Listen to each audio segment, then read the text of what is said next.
How to check your Google email on iPhone.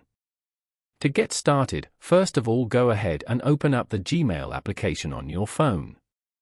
On this page, you can view all your emails on Google. If you want to find a specific email, then go to the search bar at the top.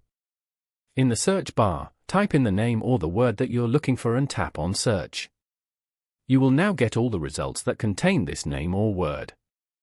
Tap on the Label button to search according to labels such as Starred, Drafts, Travel and more. Or, tap on the From button if you're looking for emails from specific people. Here, type in the name or email address of the person you're looking for. You can also tap on the To button to find the emails that you have sent. After that, tap on the Attachment button and then select the attachment that you're looking for from the options, such as document, image and more.